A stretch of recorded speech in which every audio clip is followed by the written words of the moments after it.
اگر مرد ایک ایسی عورت سے صحبت یعنی ہم بستری کرے جو اس کی بیوی نہیں ہے تو یہ زنا کہلاتا ہے۔ دوران خطبہ حضور اکرم صلی اللہ علیہ وآلہ وسلم نے فرمایا، ایک وقت ایسا آئے گا کہ جب لوگ اپنی ہی بیویوں سے زنا کریں گے۔ صحابی رضی اللہ تعالیٰ عنہ کھڑے ہو گئے اور عرض کی، یا رسول اللہ، اپنی ہی بیوی سے زنا کس طرح ہوگا؟ حضور صلی اللہ علیہ وآلہ وسلم نے فرمایا، ہم بستری کے بسم اللہ الرحمن الرحیم۔ ضروری نہیں ہے کہ ساتھ سونے کو ہی زنا کہتے ہیں، بلکہ چھونا بھی زنا کا ایک حصہ ہے۔ کسی پرائی عورت کو دیکھنا بھی آنکھوں کا زنا ہے۔ آج کل دیکھنے میں آیا ہے کہ اس گناہ میں بہت سے لوگ شامل ہیں، خاص کر کے اس بازار میں جہاں عورتیں اور مرد جاتے ہیں۔ کس کا ہاتھ کس کو لگ رہا ہے، کہاں لگتا ہے، کچھ معلوم نہیں ہوتا، چاہے لڑکا ہو یا لڑکی، اور پھر اس گناہ کو کرنے کے بعد اپنے دوستوں کو بڑی شان سے سناتے ہیں، بلکہ ان کو بھی ایسا کرنے کی رائے دیتے ہیں۔ اگر کوئی اکیلے لڑکی یا لڑکا کوئی غلط کام کرتا ہے تو اس کا گناہ اس کے ماں باپ کو بھی ملتا ہے، کیونکہ انہوں نے ان کی جلدی شادی نہیں کی، جس کی وجہ سے وہ غلط کام کرنے لگے، اور شادی کی عمر ہونے کے بعد بھی ماں باپ ان کی شادی نہ کریں تو اللہ ناراض ہو جاتا ہے اور ان کے گھر کی برکت ختم ہو جاتی ہے، اور اللہ ان ماں باپ سے قیامت کے دن حساب مانگے گا۔ ایک جگہ اللہ نے قرآن مجید میں فرمایا کہ پاک دامن لڑکیاں پاک دامن لڑکوں کے لیے ہیں۔ اس کا مطلب یہ ہے کہ اگر آپ اچھے ہیں تو اللہ آپ کو بھی اچھی بیوی یا دلہا دے گا، اور خراب ہیں تو سمجھ لیجئے۔ زنا ایک ایسا عمل ہے جس سے نسان، ایڈز، کینسر جیسی موذی بیماریاں پھیلتی ہیں۔ زنا سے انسان کا دل مردہ ہو جاتا ہے، جبکہ اکثر دیکھنے میں آیا ہے کہ جب دل مردہ ہو گیا تو پھر اس کے دل سے اسلام کی روشنی ختم ہو جاتی ہے، جس سے وہ ایمان سے خالی ہو جاتا ہے۔ انسان جو بھی کام غلط کرتا ہے اس کی قیمت اس کے بچوں، ماں یا بہن کو اس دنیا میں ہی ادا کرنا پڑتی ہے۔ امام شافعی رحمۃ اللہ علیہ کہتے ہیں کہ زنا ایک قرض ہے، اگر تو ایسا قرض لے گا تو تیرے گھر سے یعنی تیری بہن بیٹی سے وصول کیا جائے گا۔ دوستو، اس کبیرہ گناہ کی اور بھی سزائیں ہیں، لہٰذا خود بھی بچیں اور اپنے دوستوں کو بھی بچائیں۔ حضور اکرم صلی اللہ علیہ وآلہ وسلم نے فرمایا، قریب قیامت میں لوگ اپنی بیویوں سے زنا کریں گے، اور آج واقعے میں ایسا ہو رہا ہے، لیکن کیسے؟ جانیے۔ سرکار دو عالم محبوب رب کائنات حضرت محمد صلی اللہ علیہ وآلہ وسلم نے قرب قیامت کی نشانیاں بیان کرتے ہوئے ایک ایسی عجیب اور حیرت انگیز بڑی نشانی بتائی کہ جو ہم سب کے لیے لمحہ فکریہ ہے۔ بڑی پریشانی کی بات تو یہ ہے کہ یہ علامت آج کل بہت عام ہو چکی ہے۔ حدیث پاک میں ہے، جسے امام طبرانی نے روایت کیا ہے کہ رسول اللہ صلی اللہ علیہ وآلہ وسلم نے فرمایا، لوگوں پر ایک ایسا زمانہ آئے گا جب میاں بیوی آپس میں زنا کریں گے۔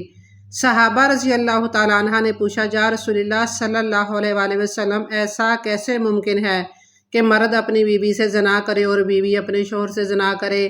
نبی کریم صلی اللہ علیہ وآلہ وسلم نے فرمایا کہ قیامت کے نزدیک مرد اپنی بیوی کو طلاق دے گا اور پھر اس بات کو زمانے کے ڈر سے چھپا لے گا، جس وجہ سے میاں بیوی کی قربت زنا میں مبتلا ہو جائے گی۔ ناظرین، دو باتوں کی وجہ سے میاں بیوی آپس میں زنا کرتے ہیں۔ پہلا تو یہی ہے کہ جب مرد اور عورتیں چھوٹی چھوٹی باتوں پر جھگڑا کریں گے، مرد جذباتی ہو کر اپنی بیوی سے کہے گا کہ میں نے تم کو طلاق دے دی، اور بیوی بھی کہے گی کہ میں آپ سے طلاق لیتی ہوں، میرا آپ کے ساتھ گزارا نہیں ہے۔ جب ان دونوں کا غصہ ختم ہوگا تو دونوں پھر پہلے کی طرح ایک دوسرے کے ساتھ رہنا شروع کر دیں گے، میاں بیوی کے ساتھ ہم بستری کریں گے، جبکہ طلاق تو ہو چکی ہے۔ ایسا کرنا زنا کے زمرے میں آتا ہے۔ جب میاں بیوی نکاح کے شرائط میں بندھ جاتے ہیں تو پھر میاں بیوی کی ازدواجی زندگی شروع ہو جاتی ہے۔ پھر جب وہ ایک دوسرے کے ساتھ جھگڑا کرتے ہیں تو ان کے منہ سے طلاق کا لفظ نکل آتا ہے۔ جب ان کی صلح ہوتی ہے تو وہ زنا کاری کرنا شروع کر دیتے ہیں۔ بعض اوقات طلاق دینے کے بعد بھی میاں بیوی آپس میں باہمی رضامندی سے رہنا شروع کر دیتے ہیں اور طلاق کو سنجیدہ مسئلہ نہیں سمجھا جاتا ہے۔ اور دوسری بڑی وجہ جس سے نکاح نہیں رہتا وہ ہے کفریہ کلمات، یعنی میاں یا بیوی میں سے اگر کوئی ایک کفریہ کلمات بول کر کافر ہو جائے تو بھی ان کا نکاح نہیں رہتا، جس کے بعد ان کی ہم بستری زناکاری اور بدکاری میں بدل جاتی ہے۔ انسان کفرانہ الفاظ کیا بولتا ہے، ہم اس کے بارے میں بیان کرتے ہیں کہ ایک انسان خدا کے حکم کے مطابق زندگی بسر نہ کرے، اللہ کی عطا کی گئی اسلامی کتاب، نبیوں اور رسولوں کو